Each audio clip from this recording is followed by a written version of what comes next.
श्रावणामधली वारी, पांडुरंगाची वारी. रामकृष्ण हरी सगळ्यांना. शिरढोण तालुका शिरोळ इथून दरवर्षी श्रावणामध्ये पांडुरंगाची वारी निघते आणि त्याच वारीमध्ये सहभागी होण्याची, वारीचं दर्शन घेण्याची आणि वारकऱ्यांबरोबर थोडासा वेळ घालवण्याची संधीसुद्धा आणि भाग्यसुद्धा आम्हाला ह्यावेळी मिळालं. त्याच्यासाठीच आम्ही घरातून लवकर बाहेर पडलो, थोडासा नाश्ता केला आणि वारीच्या दिशेने परत प्रवास सुरू केला. वारीचा जो मुक्काम होता त्याच्या आधी थोडंसं आम्हाला वारीचं दर्शन झालं आणि थोडं वारकऱ्यांशी बोलणंसुद्धा झालं. चंदनाच्या झाडाला लागलेलं तिला पक्ष्याच्या हातात फिरवा थोडा. वारी तिथं थोडा वेळ थांबली होती. एक 5-10 मिनिटाच्या विश्रांतीनंतर वारी परत सुरू झाली आणि मुक्कामाच्या ठिकाणी जाण्यासाठी पुढं निघाली.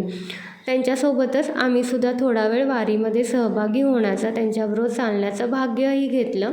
शिरढोण तालुका शिरोळ इथून दरवर्षी श्रावण महिन्यामध्ये पांडुरंगाची वारी निघते आणि त्या वारीमध्ये सहभागी होण्याची संधी थोडा वेळ का होईना आम्हाला सगळ्यांना मिळते. ह्याच्याबद्दल खूप छान वाटतं.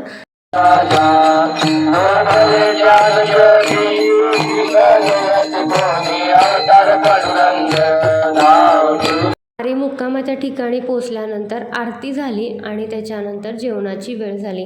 वारीमध्ये सहभागी होण्याचं, वारकऱ्यांबरोबर जेवण करण्याचं आणि वारकऱ्यांना जेवण देण्याचं भाग्य कुटुंबाला मिळतं, ह्यात मोठा आनंद होतो दरवर्षी. मुक्कामाच्या ठिकाणी वारकऱ्यांबरोबर थोडासा वेळ घालवला, त्यांच्यासोबत जेवण घेतलं, वारीचं दर्शन घेतलं आणि त्याच्यानंतर वारकऱ्यांचा निरोप घेऊन आम्ही निघालो पंढरपूरच्या दिशेने पांडुरंगाच्या दर्शनासाठी.